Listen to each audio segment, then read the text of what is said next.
Is this the end of the bull run as we know it? Alex Becker's second puzzle to find Gen Wealth, and pumpfun in hot water after a series of questionable streams. Ladies and gentlemen, welcome back to another Crypto Gorilla video. As usual, nothing in this video is financial advice. Hit that subscribe button and let's jump right into it. So the crypto markets are going through a bit of a correction today, which is perfectly normal. However, people are panicking as they've just witnessed Bitcoin go from near 100K down to $92,000. And I understand your frustration if you just got liquidated or if you top blasted a token that has been going down. But this is going to happen many more times over the cycle as we inch closer to 150K, 200K Bitcoin, wherever we get. So you need to use this as a learning lesson to actually take profits next time we hit the euphoric levels, next time the fear and greed index is near 100%. It's very important to take money off the table. This is the first time in over 2 years that I sold a small position of my Bitcoin holdings. And the reason I did that is because I had a target. We basically hit it.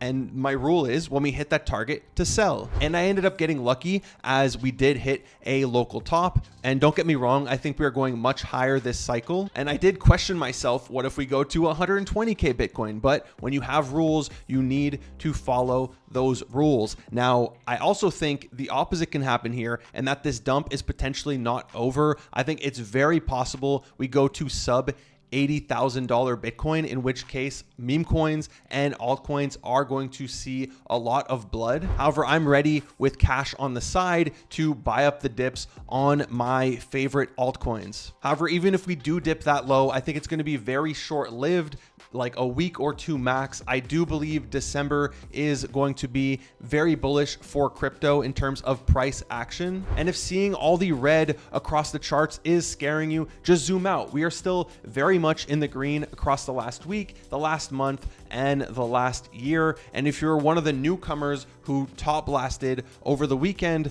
I think we are going much higher than where we are right now. Now, speaking of altcoins, we got our first taste of what the altcoin run is going to look like, with Bitcoin dominance finally going down. It went down roughly 5%, going from 61.5, currently down at 58.3. However, this altcoin run wasn't what most of us bargained for, as the tokens that saw the most upside were the legacy tokens, the dinosaur coins, right? Things like XRP, Cardano, XLM, even tokens like Sand and Mana were leading the charge. And there's of course many reasons for this. One of them being that a lot of these army coins like the XRP and the Cardanos that have diehard holders that will shill them no matter what, they live on TikTok, and a lot of normies who are joining the space are getting their info from TikTok. Now, the other side of it is also a question of accessibility, as most people use Coinbase and Robinhood to purchase tokens, so they are limited to whatever is available on those platforms, which is why I'm so bullish on tokens like Pepe, who not only are now on Coinbase and Robinhood, but they also have the benefit of having an extremely low price. A lot of normies, they don't understand how market caps work. So when they go to buy a token, all they do is look at the price and they think, okay, if Dog with Hat is going to $10, that's only giving me like a 3.5x. If Dogecoin goes to $1, it's only giving me a 3x. But if Pepe goes to even 1 cent, that is going to give me like 100 or 1000x or wherever it goes. But back to the legacy tokens, the third reason is, of course, these are the coins that they were all buying up last cycle. They didn't do research for the past 2 years and know the history of all these coins. They don't know what happened with tokens like Gala, or they don't know that these metaverse platforms have 200 users on a good day. So I think this is just a natural phenomenon that happened. And I personally did not rotate any of my money into these tokens. I think it is a good short-term play, but I don't view any of these as long-term holds. Now, I also think it's the normal flow of how we usually see money trickle through the crypto markets. It starts at Bitcoin, it goes to ETH, then it goes through the majors, and then eventually, based on ecosystem or narrative, it trickles through the mid caps and the micro caps. So I'm personally sticking to my guns on the tokens I truly believe in, whether it's in gaming, AI, or meme coins. Speaking of which, let's start with gaming, as one of the top performers this week is a token we've been speaking about for a while, and that is Avalanche, who are not only absolutely crushing it, they're holding up quite well throughout this mini market correction. Now, they also just went live this week with their Avalanche 9000 testnet, which is actually massive for AVAX, as it's going to attract a ton more builders to build their own L1s on top of Avalanche. And you can see it is now cheaper to get started. It used to be 2,000 AVAX up front. Now it is only 1.33 AVAX. They also reduced fees. They made it easier for their subnets to talk to each other. And to top it all off, they have a $40 million war chest to support builders. So if you're an AVAX holder or an AVAX fan, I feel this is incredibly bullish, as there is going to be so much happening on Avalanche. And that's on top of all of the big players who are already building on Avalanche. Of course, we have MapleStory, we have Off the Grid. We're going to bring a ton more attention and users to the chain, which in turn is going to encourage more builders because there's users there. So it's a great flywheel, and I feel this is a no-brainer as a top gaming pick for the cycle. Now, speaking of games building on Avalanche, Off the Grid is now available on mobile, smart TVs, and low-spec PCs, which this was one of the main complaints I was seeing,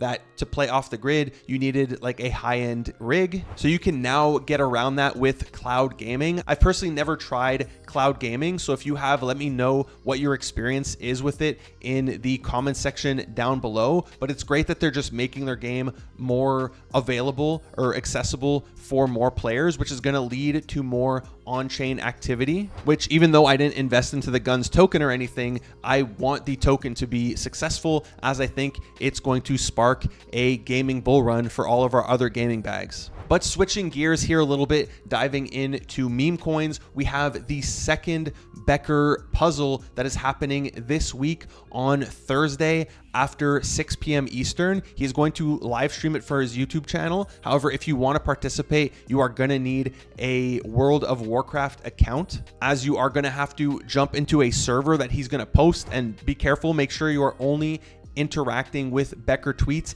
In the comments for any Becker tweet, there are a ton of fake Alex Beckers, so it is very easy to get scammed. However, he's going to drop a random server. You're going to have to jump in. I assume the servers fill up, so you're going to have to be one of the first people to jump in. You're going to spawn as a naked gnome. You're going to have to find a plant, bring it back to his assistant, and then you're going to have to find Becker, who is going to be hidden in the Iron Forge. You wave at him, he waves back. If you're the first one to do this, you give him your wallet address, and then you pretty much got Gen Wealth, because everybody expects this token to perform incredibly well, especially after seeing what he did with Cheyenne, or whatever the name of that horse was, which ran to like 100 million, pretty much because of him. So I think it's safe to say his token is going to go to many millions in market cap very quickly. Now, if you are going to be missing this World of Warcraft event, or if you just don't feel like installing World of Warcraft, don't worry, there are still 6 more chances of 8, because there's 8 spots total, and this is only the second one. Now, he also says in this tweet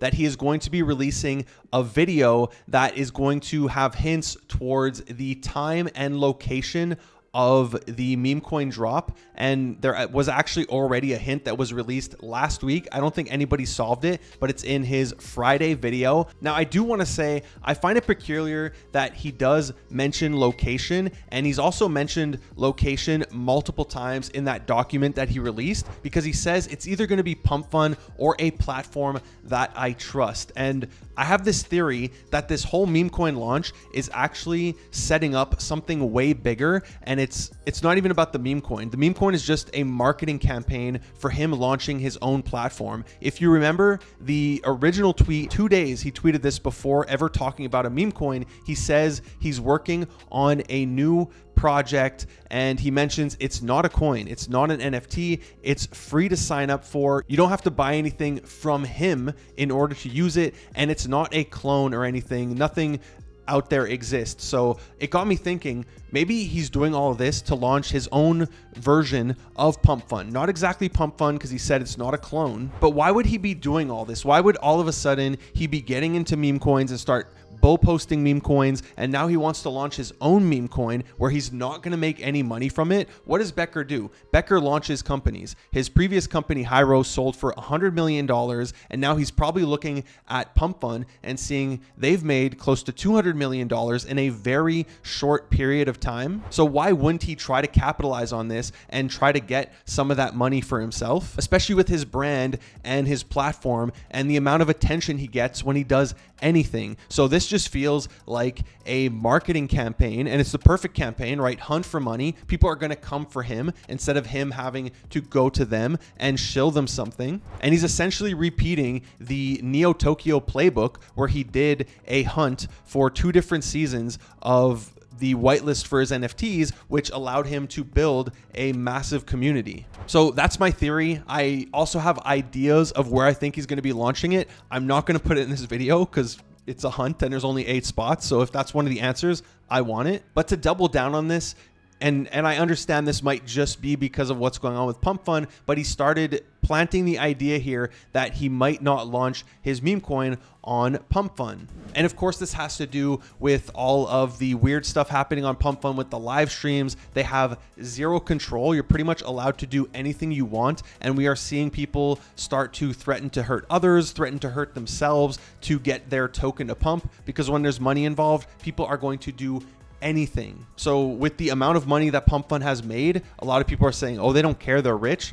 If they want their platform to live on and not become banned in America, I do think they need to hire some moderators and control what kind of content you're allowed to stream and post on the platform, because things really do feel like they've gotten out of hand. And this gets crypto in general a lot of bad press. This is, people read these articles with these crazy headlines and then they just think that's what we're doing all day. But at the end of the day, whether pumpfun gets banned or not, meme coins will live on, because meme coins and pumpfun are 2 completely separate things. Now, speaking of meme coins, the current meta that refuses to die is the AI Agent Memecoins. And we are seeing them go to crazy valuations every single day. Many of these valuations make no sense, and it's basically who's behind the project, who launched it, that is going to make the valuation go crazy high, which can sometimes backfire. We just saw that with all the drama with AI16Z.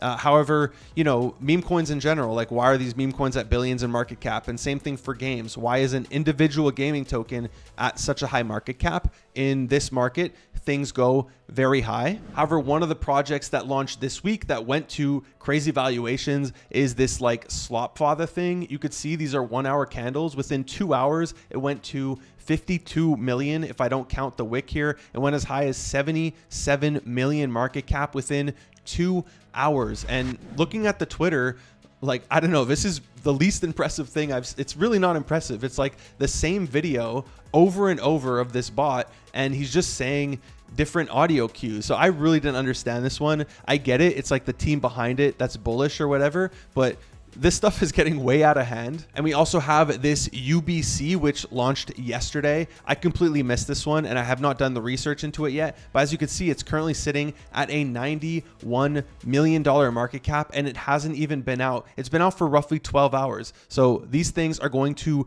crazy valuations. So if you are plugged in, if you are able to track the right teams, or if you did the research, or if you just have the insider on the upcoming launches, you can literally retire within the next weeks off this meta alone, as it does not seem to be slowing down, and it is happening both on Solana as well as on Base. And the crazy thing about all these insane valuations is we have a ton of real projects who have been building for years who can't even go to market, or they're going to market and they're completely flopping their TGE and they're sitting around 5, 10, 15 million market cap, versus a random meme coin that goes to 100 mil in a single day. So it's really weird to see, and I'm wondering, when are all these projects that we're waiting to launch, how are they ever going to go to market? How are they going to grab that attention when it's so easy for a meme coin to grab attention, but nobody seems to care about any of these projects? Like, we're all waiting for things like Redacted,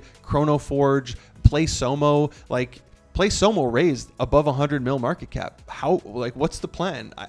It's really weird, and I have no idea what the future of all these raises is going to be. So I don't know why I ranted a little bit at the end there. I guess I've kind of been stuck between this place of I want to trade all day, but I also want to continue with my content. But every time I've been filming a video, I missed Slopfather because I was filming and I was getting the pings because I track a lot of wallets, which watch my latest video. I show you how I track wallets, the best tools, maybe not my latest, but one of my recent ones.